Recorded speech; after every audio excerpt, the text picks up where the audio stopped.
ఘోర వార్తాలోకంకి స్వాగతం. ఈనాటి ముఖ్యాంశాలు. కౌంటింగ్ రోజు 144 సెక్షన్, రాష్ట్రానికి 20 కంపెనీల బలగాలు, ఆన్లైన్లో పాఠ్య పుస్తకాలు, ఓట్ల లెక్కింపును పారదర్శకంగా నిర్వహించాలి, బెజవాడలో లెజెండ్, విశాఖ జైలులో ఈ ములాఖతులు ప్రారంభం, చిత్తూరు జిల్లాలో 110 ఏనుగులు, ఇంటర్లో ఆన్లైన్ మూల్యాంకనం, 2 ప్రమాదాల్లో 8 మంది దుర్మరణం, ఫైనల్ పంచ్ ఎవరిదో, నెలాఖరుకు కేరళకు నైరుతి, ఉప్పాడలో అలజడి, యువతలో కంప్యూటర్ నైపుణ్యం ఎక్కడా ఎలా, రవితేజ శ్రీలీల హిట్ జోడీ మరోసారి, అలా వచ్చి ఇలా వెళ్లేలా ఉండదు ఐశ్వర్య మేనన్, దక్షిణాఫ్రికా దక్కేదెవరికో, పపువాలో మృతులు 2000 పైనే, శబ్ద కాలుష్యంతో వినికిడి సమస్యలు. ఈరోజు వార్తలను చూద్దాం. కౌంటింగ్ రోజు 144 సెక్షన్.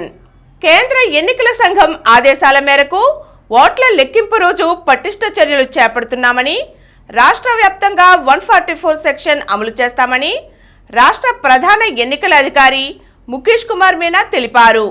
గుంటూరు సమీపంలోని ఆచార్య నాగార్జున విశ్వవిద్యాలయం ఇంజనీరింగ్ కళాశాలలో ఈవీఎంలు భద్రపరిచిన స్ట్రాంగ్ రూములు, లెక్కింపు కేంద్రాలను జిల్లా కలెక్టర్ వేణుగోపాలరెడ్డి, ఎస్పీ తుషార్ ధూడిలతో కలిసి ఆయన పరిశీలించారు. సార్వత్రిక ఎన్నికల పోలింగ్ తర్వాత అక్కడక్కడ జరిగిన ఘటనలను దృష్టిలో పెట్టుకుని కట్టుదిట్టమైన భద్రతా ఏర్పాట్లు చేపట్టినట్లుగా ఆయన తెలియజేశారు. కౌంటింగ్ నేపథ్యంలో రాష్ట్రానికి 20 కంపెనీల బలగాలను కేటాయించినట్లు తెలిపారు. సున్నితమైన ప్రాంతాలను గుర్తించడంతో పాటు ఘర్షణలకు పాల్పడే అనుమానితులను గుర్తించి వారిపై చర్యలు తీసుకోనున్నట్లు తెలిపారు. కౌంటింగ్ రోజు డ్రై డేను ప్రకటిస్తున్నామని, 144 సెక్షన్ ఎంతవరకు అవసరమో అంతవరకు విధిస్తామని తెలిపారు. జూన్ 4వ తేదీన ఆచార్య నాగార్జున విశ్వవిద్యాలయంలో గుంటూరు పార్లమెంట్ నియోజకవర్గంతో పాటు 7 శాసనసభ నియోజకవర్గాలకు సంబంధించి ఓట్ల లెక్కింపును చేపట్టనున్నారు. విజయవాడ ఎయిర్పోర్టుకు లెజెండ్. విజయవాడ అంతర్జాతీయ విమానాశ్రయం చరిత్రలోనే అతిపెద్ద విమానం సోమవారం రన్వేపై ల్యాండ్ అయింది. హజ్ యాత్రికుల కోసం స్పైస్ జెట్ సంస్థ ప్రత్యేకంగా నడుపుతున్న లెజెండ్ ఎయిర్లైన్స్కు చెందిన ఎయిర్ బస్ A340-300 విమానం ఇక్కడ తొలిసారి దిగింది. తొలిసారి విమానాశ్రయానికి వచ్చిన ఈ భారీ విమానానికి ఎయిర్పోర్ట్ అధికారులు వాటర్ క్యానన్ స్వాగతం పలికారు. సుమారు 324 మంది ప్రయాణికుల సామర్థ్యం కలిగిన ఈ విమానం ఏకధాటిగా 14,400 కిలోమీటర్లు ప్రయాణం చేయగలదు. అతి పొడవైన ఈ విమానాన్ని చూసేందుకు ఎయిర్పోర్ట్ సిబ్బందితో పాటు పలువురు ప్రజలు కూడా అక్కడ ఆసక్తి కనబరిచారు. 2 ప్రమాదాల్లో 8 మంది దుర్మరణం. రాష్ట్రంలో సోమవారం తెల్లవారుజామున జరిగిన 2 వేర్వేరు రోడ్డు ప్రమాదాల్లో 8 మంది దుర్మరణం చెందారు. మరో 3కి తీవ్ర గాయాలు అయ్యాయి. శ్రీ పొట్టి శ్రీరాములు నెల్లూరు జిల్లా ఇందుకూరుపేట మండలం నరసాపురం గ్రామానికి చెందిన ఆడిగోపుల శ్రీనివాసులు తన భార్య నీరజకు ఆరోగ్యం బాగోకపోవడంతో చికిత్స కోసం తమిళనాడులోని వేలూరు క్రిస్టియన్ మెడికల్ కళాశాలకు తీసుకువెళ్లేందుకు తన గ్రామానికే చెందిన డ్రైవర్ సమీర్తో కలిసి ఆదివారం రాత్రి కారులో బయలుదేరారు. వారితో పాటు శ్రీనివాసులు అన్న శేషయ్య, ఆయన భార్య జయంతి ఉన్నారు. మార్గమధ్యలో మనుబోలు వద్ద నీరజ తల్లి పద్మావతమ్మను సైతం వీరు కారులో ఎక్కించుకున్నారు. సోమవారం తెల్లవారుజామున 5:40 సమయంలో తిరుపతి జిల్లా చంద్రగిరి మండలం యం కొంగరవారిపల్లి సమీపంలో పోతులపట్టు నాయుడుపేట జాతీయ రహదారిపై కారు డివైడర్ను ఢీకొంది. ఈ ప్రమాదంలో డ్రైవర్ సమీరు, పద్మావతమ్మ, జయంతి, శేషయ్య అక్కడికక్కడే మృతి చెందారు. శ్రీనివాసులు, నీరజలకు తీవ్ర గాయాలు అయ్యాయి. చంద్రగిరి సిఐ రామయ్య తన సిబ్బందితో కలిసి హుటాహుటిన ఘటనా స్థలానికి చేరుకుని వారిద్దరిని 108 అంబులెన్స్లో ఆసుపత్రికి తరలించారు. మరో దుర్ఘటన. కృష్ణా జిల్లా బాపులపాడు మండలం కోడూరుపాడు వద్ద సోమవారం తెల్లవారుజామున జరిగిన ఘోర రోడ్డు ప్రమాదంలో 4 మృతి చెందారు. మరొకరు తీవ్రంగా గాయపడ్డారు. తమిళనాడు రాష్ట్రంలోని దిండిగల్ జిల్లా వేదసంతూర్కు చెందిన స్వామినాథన్ తన కుటుంబంతో కలిసి 10 ఏళ్లుగా తూర్పుగోదావరి జిల్లా కొవ్వూరులోని అడ్వకేట్ కాలనీలో నివాసం ఉంటున్నారు. స్థానికంగా ఫైనాన్స్ వ్యాపారం చేస్తున్న స్వామినాథన్ తమిళనాడులో సొంతూరులో ఓ శుభకార్యానికి హాజరయ్యేందుకు కుటుంబంతో కలిసి కారులో బయలుదేరారు. ఆయన కారును మితిమీరిన వేగంతో నడపడంతో కోడూరుపాడు సమీపంలోని పెట్రోల్ బంక్ వద్ద అదుపు తప్పి రహదారి మధ్యలోని డివైడర్ను దాటుకుని అవతల వైపు రోడ్డులో ఎదురుగా వస్తున్న లారీని బలంగా ఢీకొట్టింది. ఈ ప్రమాదంలో కారు నుజ్జునుజ్జు కావడంతో డ్రైవింగ్ చేస్తున్న స్వామినాథన్, ఆయన కుమార్తె రాధాప్రియ, కుమారుడు రాకేష్, సోదరుడి కుమారుడు గోపి అక్కడికక్కడే మృతి చెందారు. స్వామినాథన్ భార్య సత్యకు తీవ్ర గాయాలు అయ్యాయి. చిన్నారులపై అత్యాచారం కేసులో జైలు.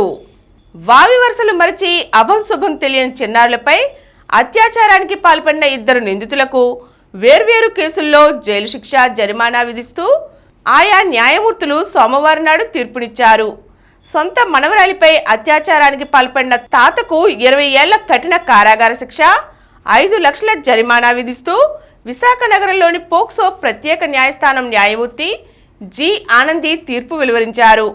అలాగే 12 ఏళ్ల బాలికపై లైంగిక దాడి యత్నం చేసిన మేనమామకు 5 ఏళ్ల జైలు శిక్ష విధిస్తూ విజయవాడ పోక్సో కోర్టు ఇన్ఛార్జ్ న్యాయమూర్తి తిరుమల వెంకటేశ్వర్లు తీర్పు వెలువరించారు. ఇంటర్లో ఇక ఆన్లైన్ మూల్యాంకనం. ఇంటర్మీడియట్ పరీక్షల జవాబు పత్రాల ఆన్లైన్ మూల్యాంకనం ప్రక్రియకు ఇంటర్మీడియట్ విద్యామండలి శ్రీకారం చుట్టింది. ఇప్పటి వరకు అధ్యాపకులు సెంటర్లలో మాన్యువల్గా చేస్తున్న ప్రక్రియను ఇకపై ఇంటి నుంచి లేదా కళాశాల నుంచి ఆన్లైన్లో చేయవచ్చు. ఇందుకోసం ఇంటర్ బోర్డు ప్రత్యేక సాఫ్ట్వేర్ను రూపొందించింది. ప్రస్తుతం జరుగుతున్న సప్లిమెంటరీ పరీక్షల్లో ఈ విధానాన్ని అమలు చేయాలని బోర్డు నిర్ణయించింది. ఈ విధానం వల్ల మూల్యాంకనంలో పొరపాట్లు జరగవని, తద్వారా రీవెరిఫికేషన్ లేదా రీకౌంటింగ్కు ఆస్కారం ఉండదని అధికారులు చెబుతున్నారు. ఖర్చు, సమయం ఆదా అవడంతో పాటు విద్యార్థికి 100% న్యాయం జరుగుతుంది. తక్కువ సమయంలోనే ఫలితాలు ఇవ్వవచ్చునని చెబుతున్నారు. ఫైనల్ పంచ్ ఎవరిదో? బీహార్లో లోక్సభ ఎన్నికలు తుది అంకానికి చేరుకున్నాయి. 40 సీట్లకు గాను 6 విడతల్లో 32 చోట్ల ఎన్నికలు జరిగాయి. చివరిదైన 7వ దశలో 8 లోక్సభ స్థానాల్లో పోలింగ్కు రంగం సిద్ధమైంది. వీటిలో బీజేపీ 5 సిట్టింగ్ స్థానాలు, 2 జేడీయూ, 1 రాష్ట్రీయ లోక్ మోర్చా చేతిలో ఉన్నాయి. ఎన్డీఏకు ఈసారి రెబల్స్తో పాటు ఇండియా కూటమి నుంచి కూడా గట్టి సవాల్ ఎదురవుతోంది. ఈ 8 స్థానాలకు జూన్ 1న పోలింగ్ జరగనుంది. పపువాలో మృతులు 2000 పైనే. దక్షిణ పసిఫిక్ ద్వీపదేశం పపువా న్యూగినియా శుక్రవారం కొండ చర్యలు విరిగిపడిన ఘటనలో మృతుల సంఖ్య పెరుగుతోంది. యంగా ప్రావిన్స్లోని ఎంబాలి గ్రామంలో చోటు చేసుకున్న ఈ ఘటనలో 670 మంది వరకు చనిపోయి ఉంటారని మొదట ఐరాస అంచనా వేసింది.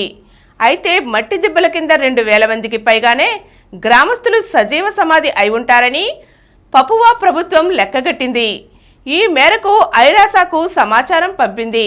ఈ విషాద సమయంలో తమను ఆదుకోవాలంటూ అంతర్జాతీయ సమాజానికి విజ్ఞప్తి చేసింది. దక్షిణాఫ్రికా దక్కేదెవరికో? దక్షిణాఫ్రికాలో ఎన్నికలకు వేలైంది. 400 మందితో కూడిన నేషనల్ అసెంబ్లీతో పాటు 9 ప్రావిన్షియల్ అసెంబ్లీలకు కూడా బుధవారం ఎన్నికలు జరగనున్నాయి. వరుసగా 7వ విజయం కోసం ఏఎన్సీ సర్వశక్తులు ఓడుతోంది. కానీ పెచ్చురిల్లుతున్న అవినీతి, నిరుద్యోగం, కరెంటు కోతలు, నీటి కొరత, మౌలిక సదుపాయాల లేమి వంటివి పార్టీకి బాగా ప్రతికూలంగా మారాయి. శనివారం అధ్యక్షుడు సిరిల్ రామఫోసా అత్యంత ప్రతిష్టాత్మకంగా తీసుకుని నిర్వహించిన చివరి ప్రచార సభ కూడా అనుకున్నంత విజయం కాలేదు. కాగా అధికార పార్టీతో పోటీ పడుతున్న మాజీ అధ్యక్షుడు జాకబ్ జుమా గత ఏడాది రామఫోసాతో విభేదించి సొంత పార్టీ పెట్టుకున్నారు. 82 ఏళ్ల జుమా ఈ ఎన్నికల్లో హోరాహోరీగా పోరాడుతున్నారు. కాగా దక్షిణాఫ్రికాలో ప్రధాన ప్రతిపక్షం డెమోక్రటిక్ అలయన్స్ ఈ కూటమికి 22 నుంచి 27% ఓట్లు రావచ్చునని ఏప్రిల్లో ప్రజాభిప్రాయ సేకరణ వెల్లడించింది. విశాఖ జైల్లో ఈ ములాఖతులు ప్రారంభం. విశాఖ జైల్లో ఖైదీలు వారి కుటుంబ సభ్యులందరినీ ఒకేసారి చూసుకునే వెసులుబాటు రాబోతోంది. ఇందుకోసం సోమవారం నుంచి ప్రత్యేకంగా ఈ ములాఖతుల విధానాన్ని జైలు అధికారులు అందుబాటులోకి తీసుకువచ్చారు. సాధారణంగా జైలులో ఉన్న ఖైదీలను వారి కుటుంబ సభ్యులు వారానికి 2 సార్లు కలిసే అవకాశం ఉంది. కుటుంబ సభ్యుల్లో కొందరికే ఈ అవకాశం ఉండేది. ములాఖత్కు వెళ్లిన వారి ద్వారానే మిగిలిన కుటుంబ సభ్యుల క్షేమ సమాచారాన్ని తెలుసుకోవాల్సి వచ్చేది. ఇకపై స్వయంగా ములాఖతులతో పాటు ఈ ములాఖత్ విధానాన్ని కూడా అందుబాటులోకి తేవడంతో ఖైదీలు ఇంట్లో వారందరినీ చూస్తూ వారితో మాట్లాడే అవకాశం కలుగుతుంది. పాలిటెక్నిక్లో నవోదయం. రాష్ట్రానికి పాలిటెక్నిక్ విద్య సరికొత్త బ్రాండ్ ఇమేజ్ను సృష్టిస్తోంది. 10వ తరగతి ఉత్తీర్ణులై 3 ఏళ్ల డిప్లొమా కోర్సు పూర్తి చేసేలోగా బహుళజాతి సంస్థల్లో లక్షల రూపాయల జీతాలతో ఉద్యోగాలు కల్పిస్తోంది. గడిచిన 5 ఏళ్లలో ప్రభుత్వం చేపట్టిన సంస్కరణలతో వివిధ కంపెనీల్లో దక్కుతున్న ఉద్యోగాలకు సంబంధించిన ప్లేస్మెంట్లు క్రమేణా పెరుగుతున్నాయి. 2023-24 విద్యా సంవత్సరానికి ప్రభుత్వ, ప్రైవేట్ పాలిటెక్నిక్ కళాశాలల్లో ఏకంగా 12,000 మందికి ఉద్యోగాలు దక్కడం విశేషం. ఓట్ల లెక్కింపును పారదర్శకంగా నిర్వహించాలి. ఓట్ల లెక్కింపు ప్రక్రియను పూర్తి పారదర్శకంగా నిర్వహించాలని, ఇందుకు అవసరమైన పటిష్ట చర్యలను తీసుకోవాలని రాష్ట్రాల సీఈఓలు, ఎన్నికల అధికారులకు కేంద్ర ప్రధాన ఎన్నికల కమిషనర్ రాజీవ్ కుమార్ ఆదేశించారు. 5 దశల్లో ఎన్నికలు జరిగిన రాష్ట్రాల సీఈఓలు, ఆయా నియోజకవర్గాల ఆర్ఓలు, జిల్లాల ఎన్నికల అధికారులతో సోమవారం ఆయన ఢిల్లీ నుంచి వీడియో కాన్ఫరెన్స్ ద్వారా మాట్లాడారు. అందరి సమిష్టి కృషితో దేశవ్యాప్తంగా ఎన్నికలు విజయవంతంగా జరుగుతున్నాయని ఆయన అభినందించారు. ఓట్ల లెక్కింపు రోజున ఈవీఎంలను భద్రపరిచిన స్ట్రాంగ్ రూముల వద్ద క్రౌడ్ మేనేజ్మెంట్ విషయంలో అప్రమత్తంగా ఉండాలని, పాసులు లేకుండా ఎవరిని అనుమతించవద్దని స్పష్టం చేశారు. కౌంటింగ్ కేంద్రాలలో నిరంతర విద్యుత్ సరఫరా ఉండేలా ముందస్తు జాగ్రత్తలు తీసుకోవాలని ఆదేశించారు. ఫైర్ సేఫ్టీ పరికరాలను, అంబులెన్స్లను సిద్ధంగా ఉంచాలని ఆదేశించారు. ఎన్నికల ఫలితాల ప్రకటన విషయంలో ఏమాత్రం ఆలస్యం చేయవద్దని, డిస్ప్లే బోర్డుల ద్వారా ఎప్పటికప్పుడు ఖచ్చితమైన ఫలితాలను ప్రకటించాలని పేర్కొన్నారు. ఈ సమావేశంలో రాష్ట్ర ప్రధాన ఎన్నికల అధికారి ముఖేష్ కుమార్ మీనా, అదనపు సీఈఓలు పి కోటేశ్వరరావు, హరేంద్ర ప్రసాద్ తదితరులు పాల్గొన్నారు. చిత్తూరు జిల్లాలో 110 ఏనుగులు. చిత్తూరు జిల్లాలో 90 నుంచి 110 వరకు గజరాజులు ఉన్నట్లుగా ప్రాథమికంగా గుర్తించామని డిఎఫ్ఓ చైతన్య కుమార్ రెడ్డి తెలిపారు. 3 రోజుల పాటు నిర్వహించిన ఏనుగుల గణన ప్రక్రియ శనివారంతో ముగిసింది. సర్వే వివరాలను డిఎఫ్ఓ సోమవారం మీడియాకు వెల్లడించారు. జిల్లాలోని 60కి పైగా బేట్ల నందు 150 మంది సిబ్బంది, సహాయకులు కలిసి సర్వే చేశామన్నారు. ప్రత్యక్షంగా 30కి పైగా ఏనుగులను గుర్తించారని, పరోక్షంగా 110 ఏనుగులు ఉన్నట్లుగా నమోదు చేశారని తెలిపారు. ఏనుగుల దాడిలో ఏడాదికి 1 కోటి వరకు పంటలకు, ప్రజల ప్రాణాలకు నష్టపరిహారంగా చెల్లిస్తున్నట్లు ప్రకటించారు. రవితేజ, శ్రీలీల హిట్ జోడీ రిపీట్. ధమాకా సినిమాలో తొలిసారి జంటగా నటించి ఆడియన్స్ను మెప్పించారు రవితేజ, శ్రీలీల. తాజాగా ఈ జోడీ రిపీట్ కానున్నట్లుగా తెలిసింది. రవితేజ హీరోగా, భాను భోగవరపు దర్శకత్వంలో ఓ సినిమా తెరకెక్కనుంది. శ్రీకర స్టూడియోస్ సమర్పణలో సితారా ఎంటర్టైన్మెంట్స్, ఫార్చ్యూన్ 4 సినిమాస్ పథకాలపై సూర్యదేవర నాగవంశీ, సాయి సౌజన్య ఈ సినిమా నిర్మించనున్నారు. ఇది రవితేజ కెరీర్లో 75వ సినిమా కావడం విశేషం. ఇందులో లక్ష్మణ్ భేరి అనే పాత్రలో కనిపించనున్నారు రవితేజ. ఈ సినిమా చిత్రీకరణ జూన్ నెలాఖరులో ప్రారంభం కానుంది. అలా వచ్చి ఇలా వెళ్లేలా ఉండదు. ఐశ్వర్య మేనన్. భజే వాయువేగం సినిమాలో యాక్షన్, ఎమోషన్తో పాటు లవ్, రొమాన్స్ కూడా ఉంటాయి. ఇదొక రా కంటెంట్ మూవీ. ఇందులో ఇందు అనే ట్రెడిషనల్ క్యారెక్టర్లో కనిపిస్తా. నాకు ఇలాంటి పాత్రలు చేయడం ఇష్టం. ఎందుకంటే నిజ జీవితంలోనూ నేను సాంప్రదాయకమైన దుస్తులు ధరించేందుకు ఇష్టపడతాను అని హీరోయిన్ ఐశ్వర్య మేనన్ తెలిపారు. కార్తికేయ గుమ్మకొండ హీరోగా ప్రశాంత్ రెడ్డి తెరకెక్కించిన చిత్రం భజే వాయువేగంలో నాది బ్యూటీషియన్ పాత్ర. ఈ పాత్ర ఇలా వచ్చి అలా వెళ్లేలా ఉండదు. కార్తికేయతో నటించడం హ్యాపీగా ఉంది. నా ప్రతి సినిమా సూపర్ హిట్ కావాలని కోరుకుంటా, కానీ ఫలితం ప్రేక్షకుల చేతుల్లో ఉంటుంది. హైవే సినిమాలో ఆలియా భట్ గార్లా నటనకు ఆస్కారం ఉండే పాత్రలు చేయాలని నేను కోరుకుంటున్నానని ఆమె తెలిపింది. ఆన్లైన్లో పాఠ్య పుస్తకాలు. వచ్చే నెల 12న ప్రారంభమయ్యే నూతన విద్యా సంవత్సరానికి కిట్లు సిద్ధమయ్యాయి. పాఠ్య పుస్తకాలు మండల స్టాక్ పాయింట్లకు చేరుతున్నాయి. మరోపక్క 1 నుంచి 10 తరగతుల విద్యార్థుల కోసం ప్రత్యేకంగా ఆన్లైన్లోనూ పాఠ్య పుస్తకాలను ఉంచుతున్నారు. తెలుగు, ఇంగ్లీష్ మీడియంలో వర్క్ బుక్స్తో కలిపి మొత్తం 391 టైటిళ్లను పీడిఎఫ్ రూపంలో పాఠశాల విద్యాశాఖ వెబ్సైట్లో ఉంచింది. గత ఏడాది ఆన్లైన్లో ఉంచిన పాఠ్యపుస్తకాలను దాదాపు 18 లక్షల మందికి పైగా డౌన్లోడ్ చేసుకున్నారు. ఈ ఏడాది ఇప్పటికే 1,72,482 పాఠ్యపుస్తకాలు డౌన్లోడ్ కావడం విశేషం.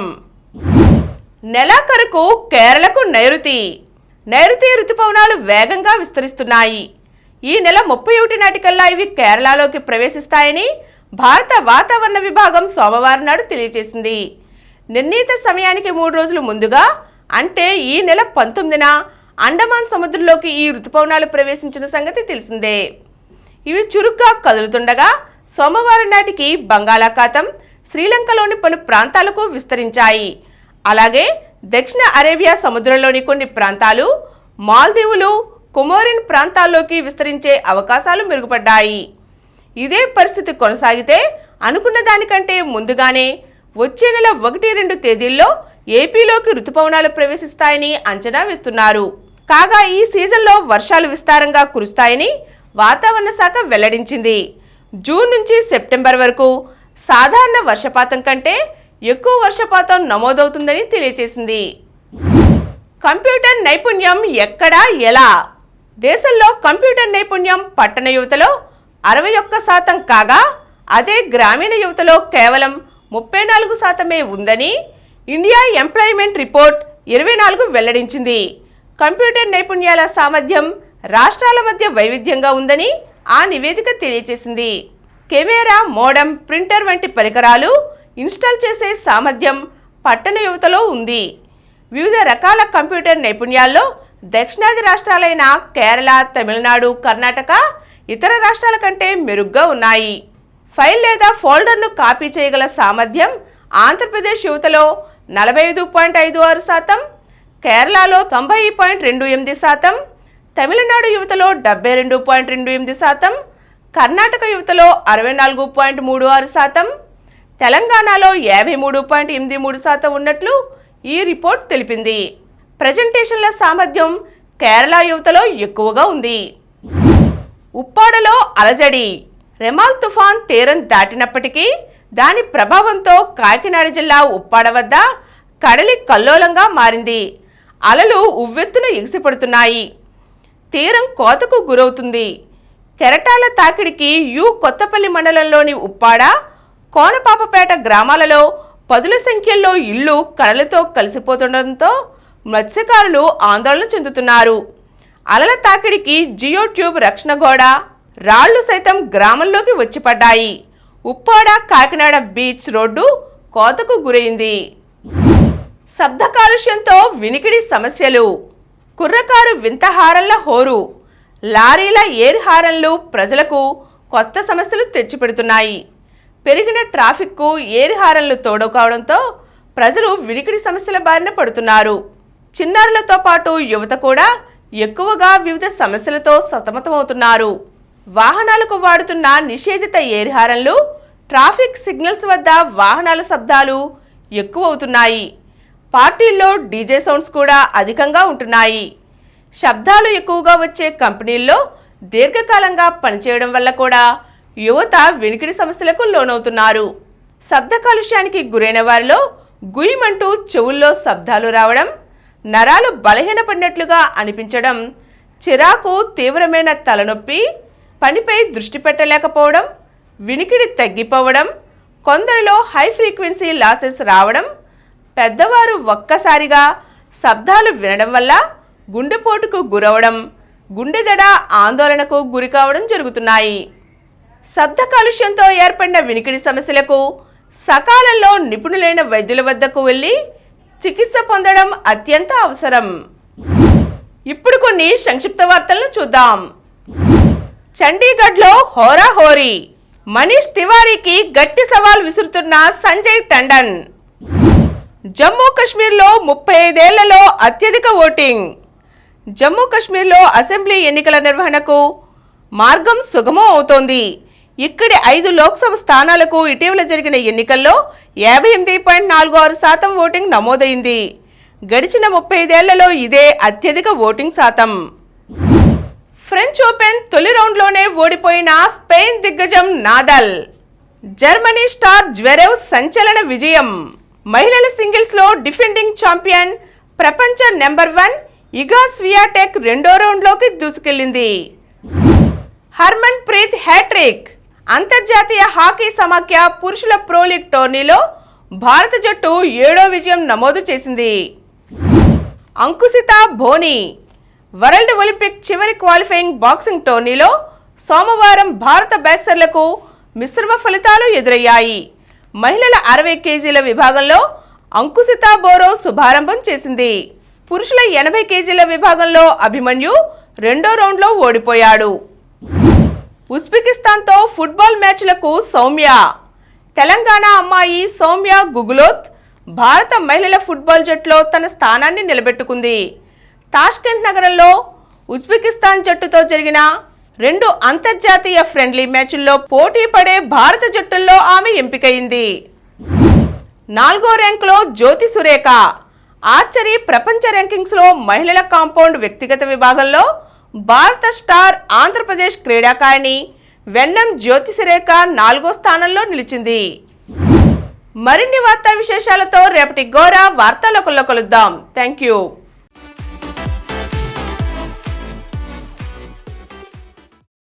ప్రతిరోజు వార్తా విశేషాల కోసం అనతి కాలంలోనే 20 కోట్ల వ్యూస్ సాధించిన డాక్టర్ సమరం మల్టీ ఛానల్ నెట్వర్క్ సమర్పించు గోరా వార్తాలోకంకు సబ్స్క్రైబ్ చేయండి, లైక్ చేయండి, మీ ఫ్రెండ్స్కి షేర్ చేయండి. అలాగే ప్రక్కనున్న గంట సింబల్ని ప్రెస్ చేయడం మర్చిపోకండి. Please download Samaram Channels app from Google Play Store and watch your favorite channels. Click the bell icon and subscribe to the channels.